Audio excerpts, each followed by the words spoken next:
Listen, whatever you're going through right now, it's not as bad as you think it is.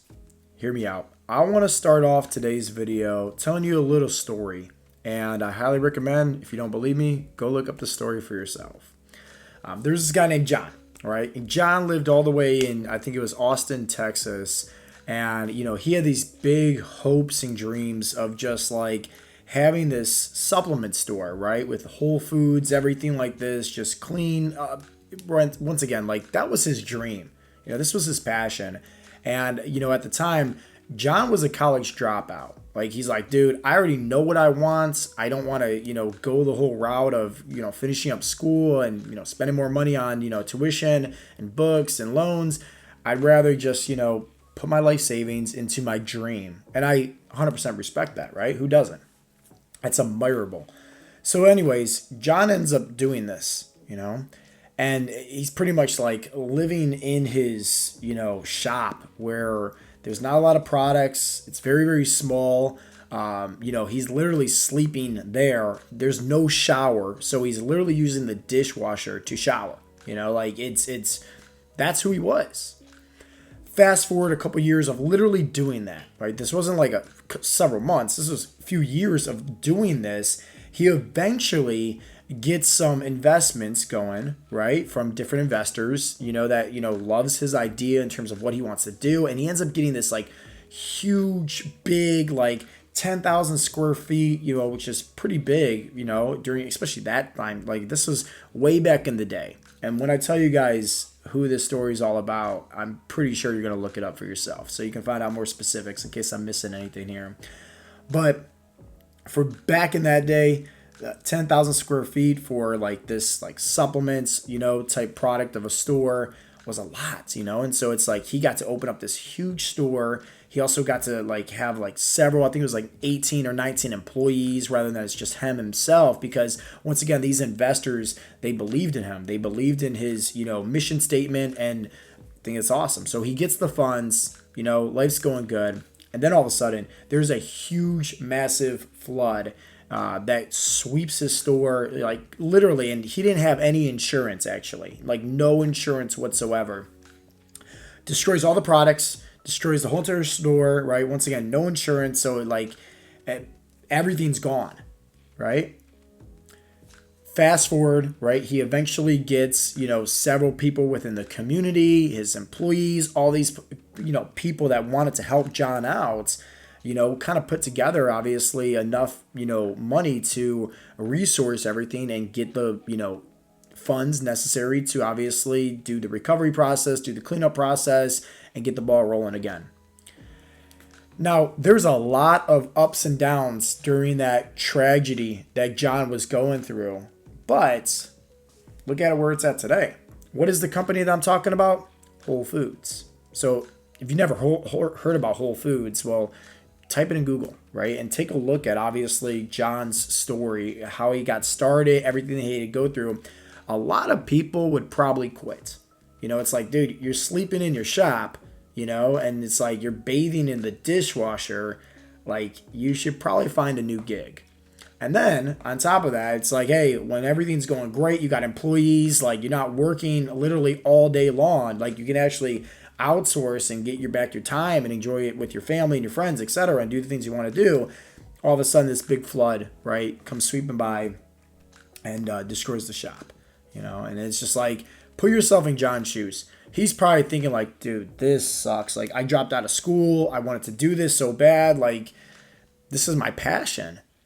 And then all of a sudden, it's just like, hey, enough people believed in him, they want to help out. And I'm sure that was an amazing feeling, right, from his, employees and the people within the community to help him, restructure everything and build everything up from the ground again. And that's where it's at today as Whole Foods, And I love that story because it goes to kind of show you from the 1,000 bird's eye view that whatever you're going through, it could probably be a lot worse. I mean, honestly, like, what are your problems that you're struggling with right now? Maybe you're overweight. Maybe you have a hard time breathing because you're lacking energy. Maybe, I don't know, you're lacking confidence, low sex drive, maybe high blood pressure, high cholesterol. Maybe you're struggling with your finances. Maybe you're struggling with your relationship. But guess what? Like, you woke up today, Somebody else didn't. Somebody else could have it way worse, right? Like the things that you complain about, maybe, I don't know, somebody else wishes they were in your shoes, but you don't see that. And it's hard because we kind of put ourselves in this perspective of like, hey, the universe, right? The world revolves around me. And it's like my problems are the only problems that's out there. And we forget often that like there's so many bigger things that's out there. But the story about John at Whole Foods relates so much to where it's like having faith, trusting the process, and not knowing the how, right? Like he had this big dream of Whole Foods being out all throughout the country, right? He didn't know how it was going to happen because at the time he's sleeping in his small little shop, bathing in the dishwasher. But he still kept that vision alive. He still kept that goals alive. And he fell in love with that so much that investors loved the passion that John had, where it's like they believed in him as well. So my question to you is like, do you believe in yourself? Maybe you're struggling right now on your own health and fitness journey and you're not seeing any progress. You know, maybe you firmly believe like, hey, you're doing all the right things, right? You're eating properly, you're training hard, right? Like you're trying your best to follow through with, you know, directions that's going to lead you over here, but maybe you're not seeing the progress.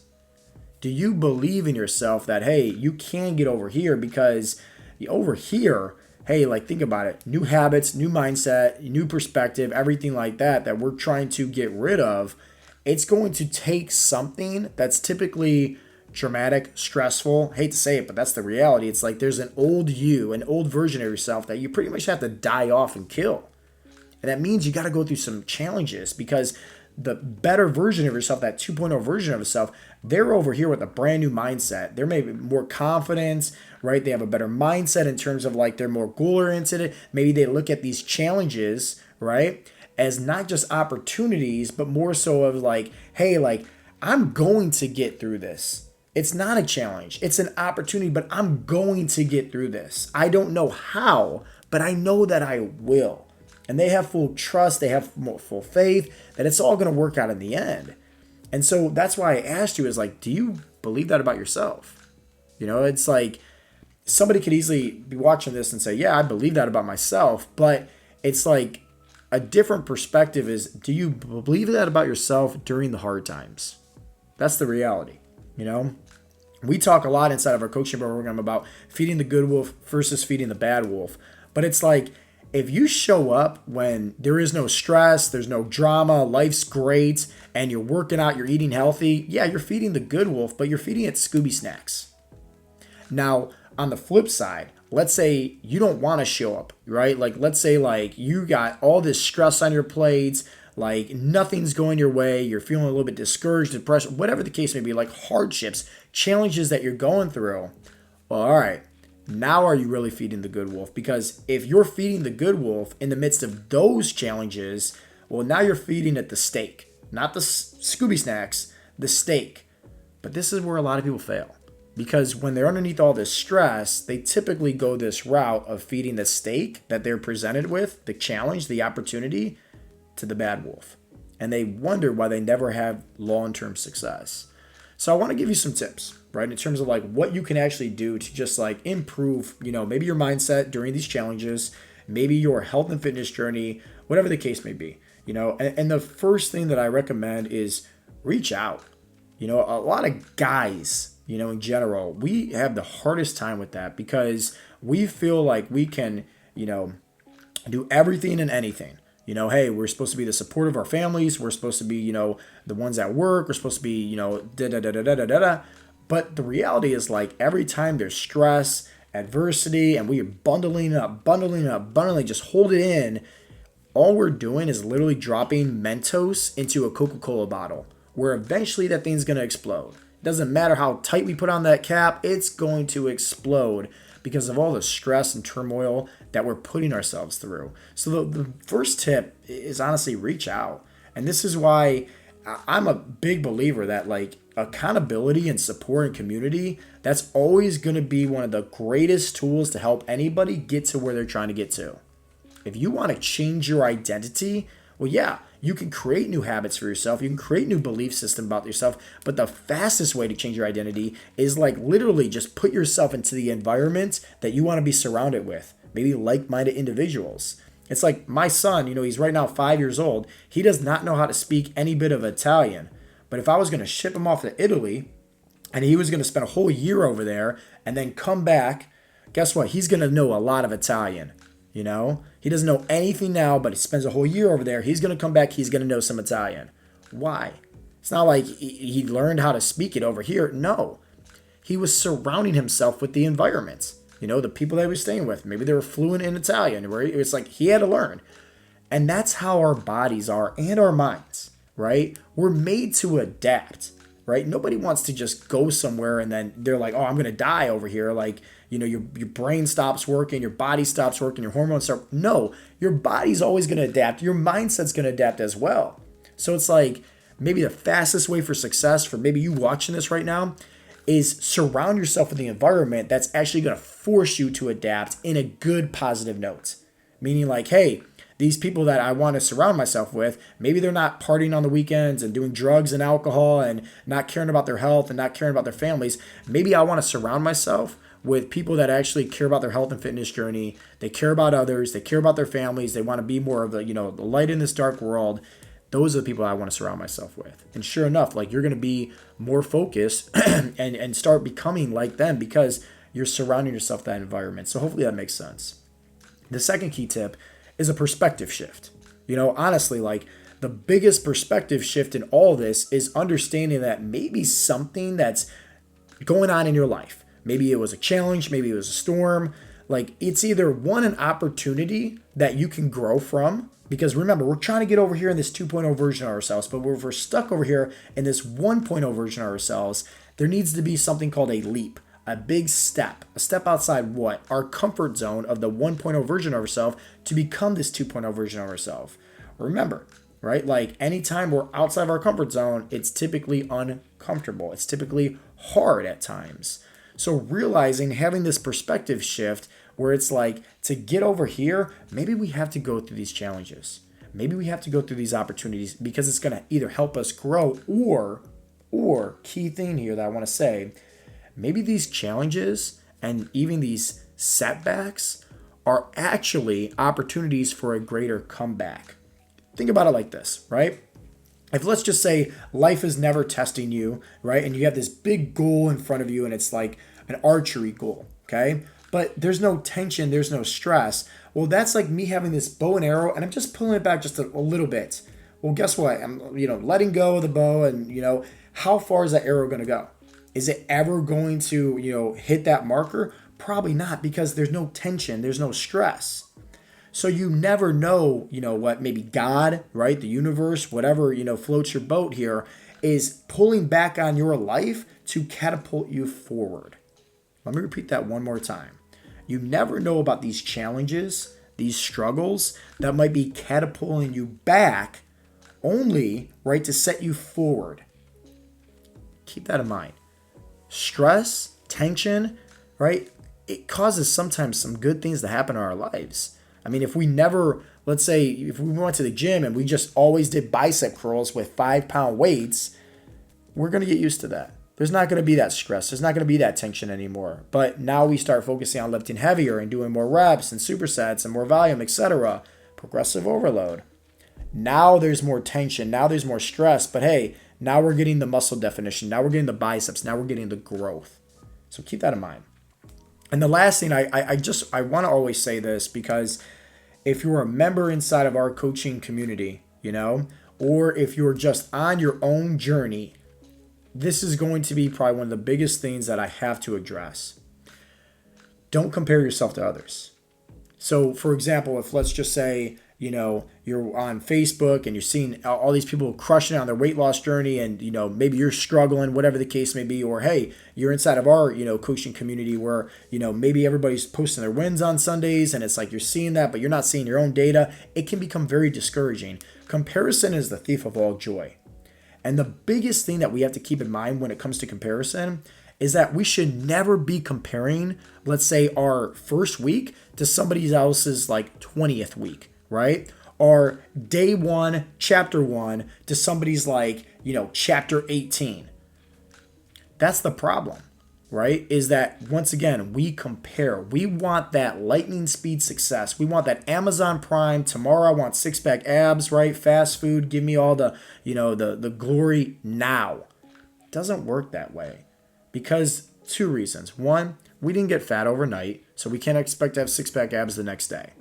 Second is that once again, and this is going to, the biggest thing that I'm trying to reiterate here is like this person over here that we're trying to become, new habits, new thoughts, right? Like new mindset, like everything like this, that this 2.0 version of ourselves has. This person over here needs to slowly die. That 1.0 version of ourselves that's not serving us anymore. In order to get over here, we need to go through adversity. We need to go through hardships, right? And we need to take everything into a greater perspective. So don't make it harder for yourself by, comparing yourself to, once again, somebody else's, progress when you're not walking in the same journey. You're not walking in the same shoes as them. Instead, ask for help and ask for support. Going back to, the first, tip is, having community, having support, having people that's going to hold you accountable. Instead, having them be the catapult for your success, rather leaning on them than being upset, and saying like, oh man, like they're progressing, but I'm not. It's like, no, hey, how are you progressing? How are you doing this? What are you doing that maybe I'm not doing that you can help me out? Boom. Next thing you know, it's like way more success. But that all starts, right, with once again, putting the ego, putting the pride aside, and typically just asking for help, reaching out. So I really hope that you guys got some value. I really hope that, once again, whatever you're going through right now, because we all go through challenges. Some are a lot harder than others, but it's like taking a step back, we can honestly see that, our struggles are not as bad as what other people have. In fact, there's probably a lot of people that would be wishing for our struggles, And then it's like we have to take that perspective shift of like, is our struggles actually struggles? Or is this something that is either protecting us, because maybe we're not ready for over here yet, that 2.0 version of ourselves. Maybe there's something that we need to learn first. Or is it just, once again, causing that tension on that bow to set us forward, right? To catapult us closer to success.